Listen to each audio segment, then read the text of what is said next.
Hi, akkam tanarra. Har'a screenii koo kana yoon argitu ta'e Jupyter Notebook jedhama kan hin fayyadamaa jiru. Pirogiraamii as keessattidha kan Python pirogiraamii godhu. Yeroo baay'ee data saayinsii fi Python scriptii Python gaggabaabaa ta'e barreessuuf notebookiin kun isaaf fayyada. So fakkeenyaaf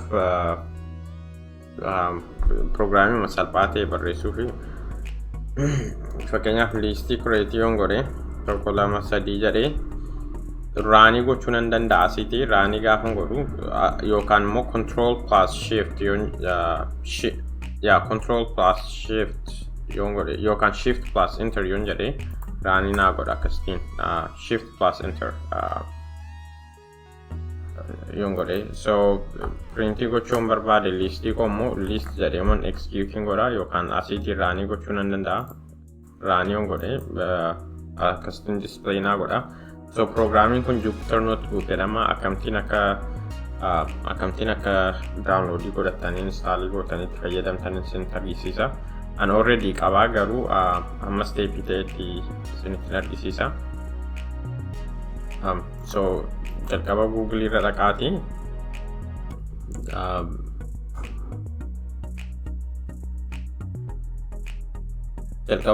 irra dhaqaatii programmii Anaconda jedhamu download goona Anaconda jenne yoo search goone Google irra search result in jalqaba isa Anaconda programmichadha isuma click goona ana booddee products jedhu keerufna individual editions jedhu click goona ana booddee download jedha asitti isa click goona sana booddee nu gaafata Windows moo appii fayyadamaa jirtu moo Linux fayyadamaa jirtu namni baay'een Windows fayyadamaa anis kompiitarri koo Windows dha appii fayyadamaa jirtu taanaan kun warra kana download gootu Linux fayyadamaa jirtu taanaan warra kan download gootu garuu Windows dha kan hin fayyadamu Windows keessaa immoo 64 bit immoo 32 bit dha kompiitarri keessan jedha so kanko 64 bit dha but hin beektanoo ta'e saayizii kompiitara keessan hin beektanoo ta'e searchii gochuu dandeessu search baarii keessan dhaqaatii command prompt keessan bana sana booddee commandii kan achi keessatti barreessitu zoom in isinii godha akkasitti argamuufi wmic os get os architecture yoo jettanii display isinii godha saayizii kompiitara keessanii anko 64 bit gati ta'ee fi isaan fayyadamaa jechuudha 64 bit download godha kana download gochuun isaa yeroo hamma ta'e fudhata an already download godheera sila gaafa kan keessan download ta'e dhumus so asirratti pause gootanii amma kan keessan download ta'e dhumutti eeguu dandeessu viidiyoo isa itti fuftanii ilaaluu viidiyoo kana kan koobukeen dhaqanii san sila already download godhe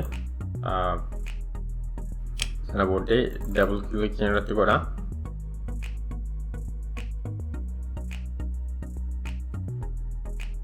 sana booddee welcome to Anaconda 64 bit setup jedha agree jettanii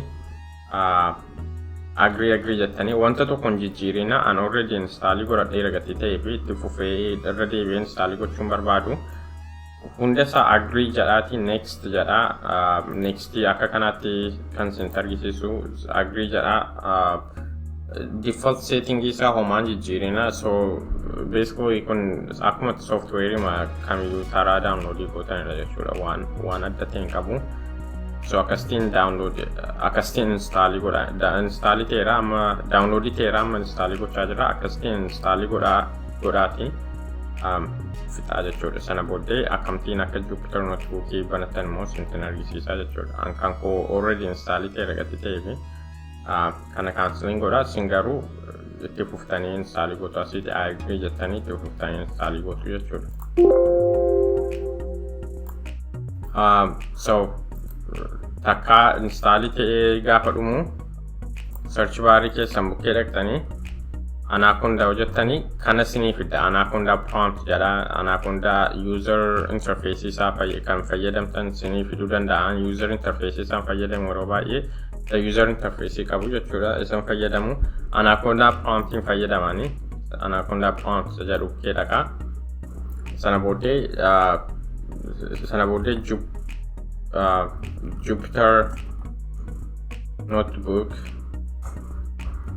yoo jettanii interii gootanii yoo isa barreessitanii interii gootanii akkasitiin Jupyter notebookiin sinii banamaa jechuudha. Sana booddee worksheetii yookaan immoo peejii haaraa banachuu fi new jettanii Python 3 isa jedhu keedhaqxu.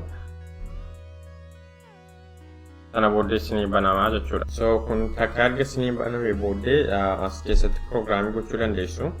Fakkeenyaaf listii maqaa namaa qabuun qabaadhee maqaa barsiisotaa fakkeenyaaf sana booddee kan listii kan execute gochuu fi run yoon jedhe asiitii run jechuun nan danda'a. Sana booddee listiin sun execute ta'a jechuudha. Seelii haaraa gaafa arginu listiin sun execute ta'eera.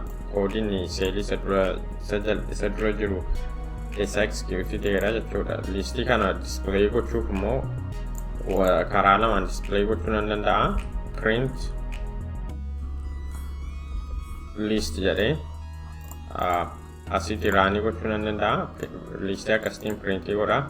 Printii fayyadamuun narra hin jiru. Akkasumattiin list jedhee raanii yoon godhe maqaa akkasitiin display naa gochuu danda'a jechuudha. Wanta salphaa kan akka seeluu waaftuu hin ta'in piroograamii baay'ee dheeraa qabaachuu danda'a. Seeliin kun tokkoonsaa. Fakkeenyaaf luuppii gochuu fi listii kana keessaa luuppii godhee maqaa nama tokko qobaatti printii gochuu fi for each list jedhee print each yoon jedhee maqaa namoota kanaa tokkoon printii naa godhaa jechuudha. So akkasitiin piroograamii koodii gochuun danda'ama as keessatti jechuudha. Akkasitiin execute ta'a. Raanii jettanii execute gochuu dandeessu. Tartiiba listii wal jijjiiruu dandeessu. Kanaan akkasiin godhe fakkeenyaaf isa jalqabaa isa lammaffaatti dabarsa. Ol deebisuun barbaade akkas gochuu nan danda'a. Kana duwwaa wanta baay'eedha kan as keessatti gochuu danda'amu. Garuu takka daawunloodii godhatanii ofuma keessan erga wajjin qabachuu jalqabdanii fi isinii wajjin takkaatti godhatanii jennaan baay'ee salphaadha kana fayyadamuuni. So kanarraan kanaaf maal kan raanii duwwaa fayyadamuudha miti kan nuti execute gochuu dandeenyu. Shift plus enter yoon jedhee kompiitara koorraatii kiiboordii keessan irraa shiftiif enterii al takkaatti yoo tuqxanii printii godhaa jechuudha. Fakkeenyaaf list jedhee as keessatti barreesse shiftiif enterii yoon tuqe akkasitiin printii naa godhaa jechuudha. So shift plus enter yoon jedhee printii naa godhaa jechuudha. Akkuma isin yaadattaniif isin barreesse shift plus enter. So irraanfatinaa. Alright.